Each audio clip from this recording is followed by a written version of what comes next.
If you were a teenager, as I was in late 1982, November 1982 to be exact, you might have walked into your local arcade or pinball joint expecting to have a round of Pac-Man, Donkey Kong, Space Invaders, or Tron, only to be stopped in your tracks by a brand new game based on a certain spinach-guzzling, uneducated, one-eyed sailor by the name of, you got it, Popeye.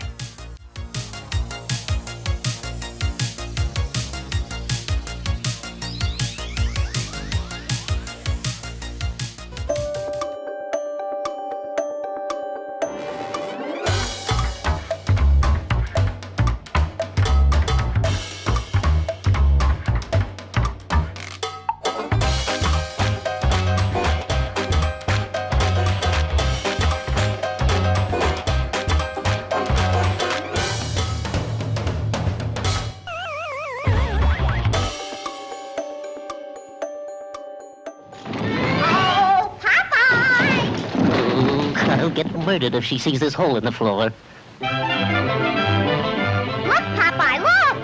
It's finished! Oh, that's a beautiful cake. In 1982, the character of Popeye was only 53 years old, having been created by E.C. Segar and debuting in 1929 in the pages of Thimble Theater, when series regular Ham Gravy, his girlfriend Olive Oil, and her brother Castor required the use of a boat and a sailor to pilot it to an island casino.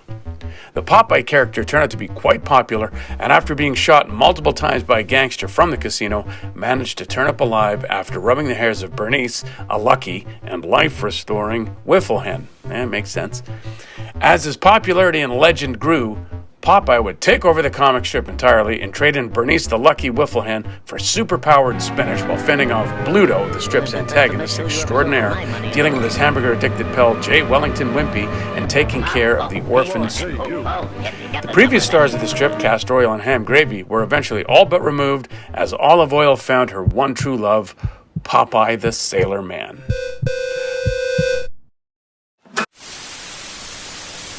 In 1978, Popeye got his own hour-long Saturday morning cartoon show from the good folks over at Hanna-Barbera, creatively titled The All-New Popeye Hour, and there was an almost immediate Popeye renaissance. Sure, these new cartoons were quite on par with the classic hand-drawn Popeye cartoons of the 40s and the 50s, but they put spinach on the map again for the 70s kids faster than you could say, Shazam!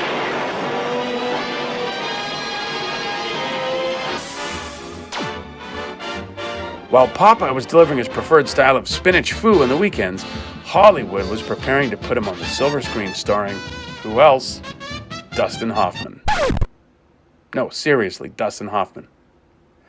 When Hoffman left the project due to a head writer squabble, he was replaced with an up-and-coming comedy star, Robin Williams, and whatever you think of the movie, I have two things to say. Another thing I got is a sense of humiliation. Robin Williams was fantastic as Popeye, and Shelley Duvall was born to play Olive Oil, and even admitted she was, since that was a cruel nickname kids called her as a child.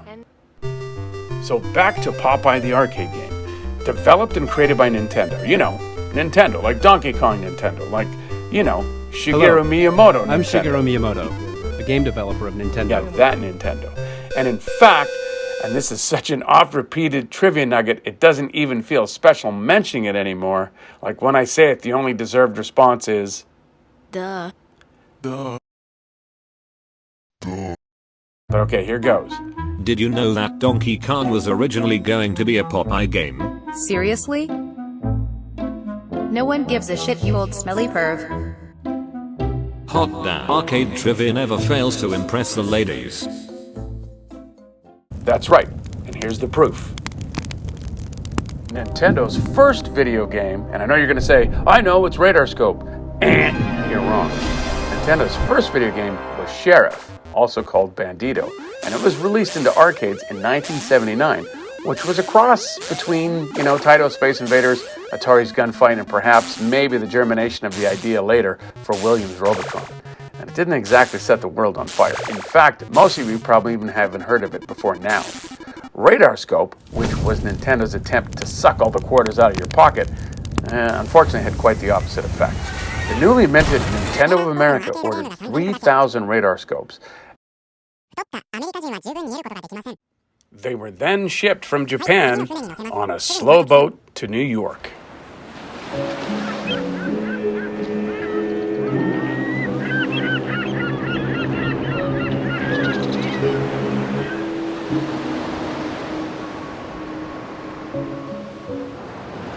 Radarscope's pleasure cruise took 4 months to reach the US and by that time, only 1,000 cabinets had been sold, leaving Nintendo of America with 2,000 unwanted arcade cabinets. With a stinking failure on their hands, resident genius boy Shigeru Miyamoto was tasked with creating a new game that they could retrofit the new game into. His idea? Popeye. You were wondering when we were going to get back to Popeye, huh? Miyamoto had his finger on the pulse of pop culture in the US more so than anyone at Nintendo at the time. And everything was going along great on Popeye until Nintendo of Japan was absolutely 100% told nope and not granted the license to make a Popeye game. After being told no way, Miyamoto now needed to get the Popeye characters out of his mind grapes and create different characters. So he replaced Bluto with a big ape, Olive with Pauline, and Popeye for Nope, I did it again. I faked you out. Mr. Video. That was going to be the hero that starred in all of Miyamoto's games, but he later took the moniker of Jumpman. The name Mario would follow later. And since we're talking about Mario, let me blow your mind here for a moment. Just indulge me for a second. Where do you think Miyamoto would have got, the inspiration for that iconic look? The red and the blue and the overalls and the bushy mustache and the brown hair. And he's got tools. He's a plumber. He's a carpenter. Yeah, sure, he could have thought of it on his own. He's a creative guy, isn't he? Right? Yeah. Or maybe he saw it on the cover of Popeye, the magazine for city boys, the March 10th, 1980 edition. March 10th? You guys know what that day is, right? And look at that Popeye logo. Does that look familiar to you? It sure does. Wow, this magazine cover sure got a lot right, didn't it?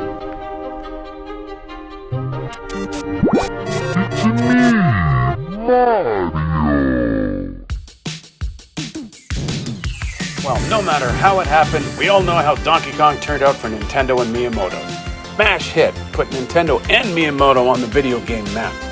So the next time they go and ask for Popeye, allegedly, Miyamoto kicks open their door, see? And he goes, "Hey, motherfuckers, give me Popeye right now." And they had no choice but to comply. Actually, that might be historically inaccurate. More accurately, the lawyers probably got together and hashed out all the details. And then Miyamoto kicked that door in. So back to me walking into Long John Silver's arcade in late '82, and there it is. Popeye by Nintendo. Baby blue cabinet with the eye-poppin' logo, and the sharp, crisp cartoon-like graphics made it stand out instantly against the darker arcade cabs at the time. Even today, Popeye the arcade game's graphics look sharp and impressive.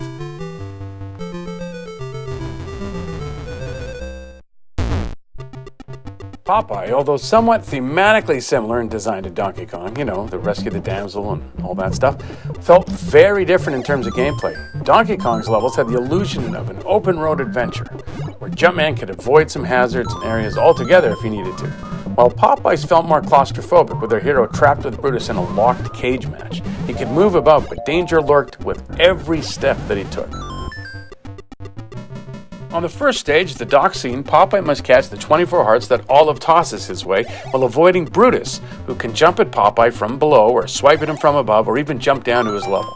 Even though Popeye can punch projectiles like bottles and skulls, he's powerless against Brutus unless he gets to the one can of teleporting spinach on this level, which then grants him some short-term invincibility and also conveniently removes any active projectiles from the stage at the time.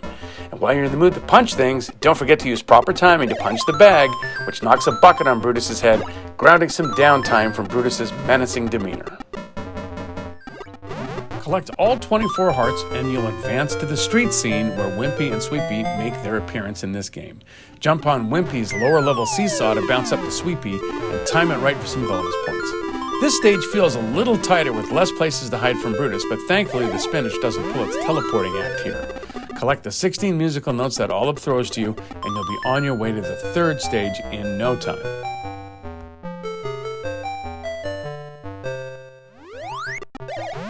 Popeye's ship level adds more danger in the form of buzzards that will swoop in from the left, but KO them for a sweet 1,000-point bonus.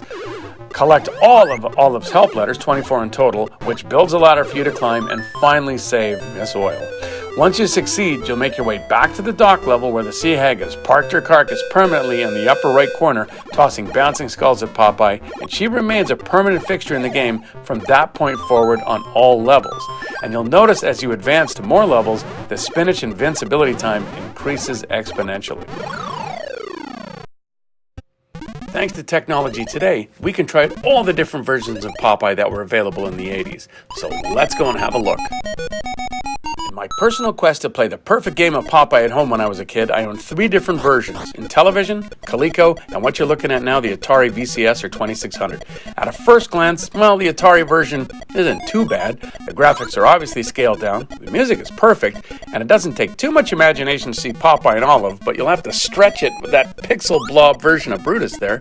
You have 20 hearts to collect instead of the arcade's 24, and while the sea hag doesn't make an appearance, her wine bottles do, and yeah, wine bottles. And she's an alcoholic, according to the arcade promo. While Popeye's punching animation is virtually non-existent, the generous hit detection grants Popeye a few pixels in front of him so you can punch almost a second before a bottle will make contact. And just like the arcade version, if you don't make it down and pick up that heart before it drops in the water, you're dead. The first stage of the Atari game at least resembled the arcade. The second level takes all the liberties and looks nothing like the city level. Seemed like it would have been pretty easy to replicate, but what do I know? At the very least, it features 2 trampolines on either side to bounce Popeye up, and once this screen is beaten, you're back to the first stage again. Parker Brothers presents Popeye, the Insurance Seminar. I sure hope the money they saved on the title screen went into making sure that the music kept playing no matter what. Uh-oh. Not only does the music start over again anytime another sound effect plays, but it's actually incorrect. There's a couple of minor notes thrown in there that are totally wrong. Probably thought you wouldn't get that far without triggering another sound effect to actually hear it. But listen.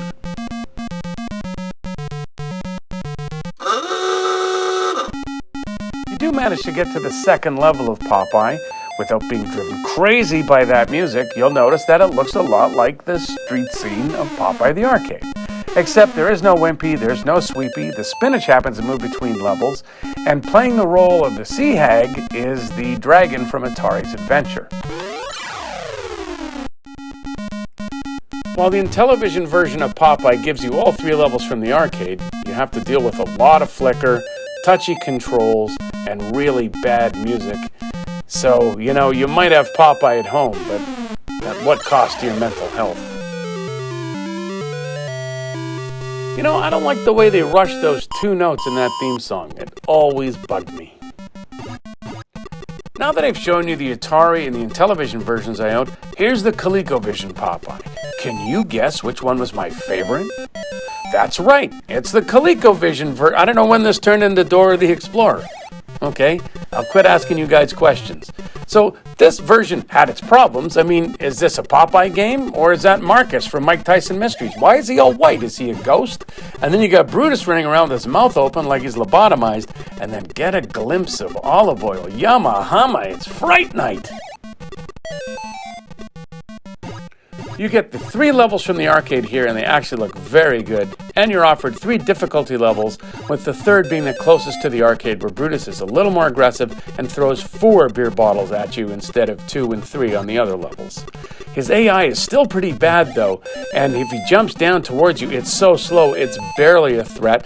He'll probably get you if he jumps up, it's a little faster, but he's really just, kind of dumb. He'll just wander and then stop and then look around like he totally forgot what he's supposed to be doing.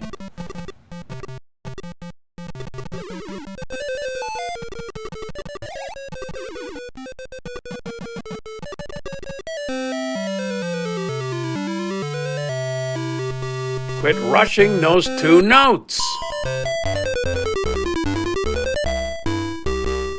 Now that's how the theme song is supposed to go. Is that so hard? The Atari 5200 version of Popeye is a very strong entry, and I was sad there was never a 7800 version, which probably would have been awesome, but oh well. The graphics are pretty good for the time, but for some reason the color black is washed out on the first level compared to Stage 2's street scene. Music and sound effects are bang on, all 3 levels are expertly represented, and the challenge is quite high. In fact, it's harder than the arcade version on its normal setting due to the timing of the bottles versus the timing of Popeye's lightning-fast punching animation. You really have to learn that rhythm. Going up and down stairs in this game is easy, but ladders are definitely finicky. You have to be positioned 100% properly to go up or down a ladder, which usually means screaming hot death if you're off by a pixel. Once you get to the ship stage, you'll notice the buzzers are set on kamikaze, and that moving floor section whips you across very quickly, much faster than the arcade version. All in all, pretty damn good, and very similar in look and feel to the Atari 8-bit version. Now here's something you don't see every day. Popeye in the Commodore 64 version can move while the theme song plays. And then this guy immediately hulks out, and he does, he's all green. And he punches Brutus, Brutus goes flying, then he hits the bucket on his head, which causes the game to just go nuts. You know, some things about the Commodore 64 version just seem a little off. You know, kind of like the people who owned the Commodore 64. You know what I'm talking about, right? Yeah. Anyway, from the sluggish music to the sluggish gameplay, it's like Popeye is brought to you by Xanax. You know, nothing like an ether-soaked rag in a room full of carbon dioxide to jazz up game night. Maybe this game is meant to be like Popeye's Nightmare, where he moves like he's underwater. And all the levels are here. To be fair, the game looks like it plays actually pretty good. But there are some minor oddities, such as the Stage 2 seesaw that defies the laws of physics. And in the ship stage, the odd decision to use a font that doesn't have a proper looking capital L, so Olive is screaming, "Hype!" Or maybe she's yelling, "Capital H, capital E, lowercase l, capital P, Popeye." We'll never know. The Odyssey II version of Popeye makes Tiger handhelds look like the PS6. My God, there's a lot to unpack here, and this video is already 6 hours long. The Odyssey II game is the absolute definition of we have Popeye at home, because if you did own this game, well, obviously your parents didn't love you. Hey, I'm sorry. Not everyone is meant to receive love. All right, here come the comments. I'm kidding, but not about this game. If an undiscovered civilization managed to get their hands on electricity and an Odyssey II development kit and programmed this version and showed it to me, I'd be like, really, fellas? That's the best you could do? This is Dollarama Store Popeye at best, but it does have one interesting advancement. Player 2 gets to play as E.T. What? Pardon? Oh, Brutus. Sorry, Brutus. They get to play as Brutus. That's Brutus? Much like the Odyssey II, the Apple II Popeye is a reimagining of the arcade game if the esoteric concepts of happiness, love, and entertainment hadn't been invented yet. The ear-splitting noise that erupts when Popeye nabs spinach makes hurricane alerts across the TV seem like new-age relaxation music by comparison. Like its arcade counterpart, collecting hearts and musical notes are the goals of the levels, and there are ladders and Brutus and magically appearing projectiles. I guess the core concept is there, but as Ralph would say, still funny, but not ha-ha funny. You got that right, kid. Released 4 years later than the arcade game, and a few years after some of the home versions I've looked at, the NES version debuted in '86 and is a shining example of loving the Popeye you have at home. And of course, why shouldn't it be great? I mean, it'd look pretty bad for Nintendo if the port of their own game totally sucked. And we certainly don't need Miyamoto kicking in any more doors during a fit of rage, do we? Well, maybe just one more time. The ability to climb up the ladder in Stage 1 is a nice little added bonus that the arcade version didn't have. But there are a couple of oddities, such as the small sprite used for Popeye and the fact that Wimpy is MIA on Stage 2. Other than that, the gameplay is fast-paced and tight, and Brutus is as nasty here as he is in the coin-op. In fact, the only thing missing from the arcade experience is the local drug dealer harassing you to buy pot every 3 minutes and the sweaty guy in the undershirt behind the change counter wondering where his life went.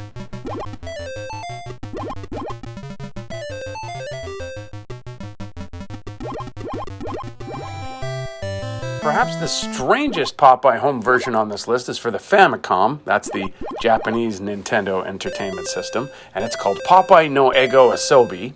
And it is a Japanese word game where it's really for Japanese players who want to learn the English language. And Olive will throw down hearts, which you're not catching, but she will throw down the number of hearts based on the letters in the word you have to find. And there's various categories: animal, country, food, sports, science, and others. And you just have to jump up. It's kind of like Hangman for Popeye. And if you get a letter right, you'll see the letter. And if you get a letter wrong, Brutus punches the balloon, which knocks Sweepy closer and closer to the edge. It's actually quite fun, and especially for you Wordle fanatics, you should definitely check out at least the ROM if you don't have a Famicom.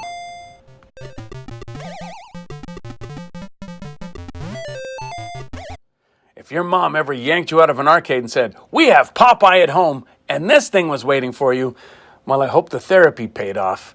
I've never played it, but at least Parker Brothers, decided to include the kids who didn't have a TV or a game console, so you could still play the exciting arcade game in a board version. But hey, the graphics seem to be, better than the Odyssey II, so that's a bonus. But wait, as bad as this board game might be, I guarantee the entertainment value is way higher than this next piece of shit. Released on the PS4 and Nintendo Switch, this 3D realized upgrade. Mockery of a sham, of a mockery of a travesty of two mockeries of a sham. No matter what you think of some of the home versions we've looked at here today, this updated version is completely devoid of any heart or soul. And it's amazing to me that over 40 years ago, King Syndicate Features said no to Nintendo, who had some expertise under their belts and had been around for almost 100 years at that point. But in 2022, they'll greenlight this unholy abortion of coding? Man, you have been warned. I spent the $18 so you don't have to. And I knew it was going to suck. Brutus, you cheap son of a... All right, well, on that note, that's it for this episode. I hope you enjoyed it. Stay tuned for We've Got Pac-Man at Home coming soon. And now I'm going to play me some real Popeye, because as my mama said, I got Popeye at home. Thanks for watching, and remember, if you aren't retro gaming, what are you doing? See you next time, friends. A Winner Is You Productions.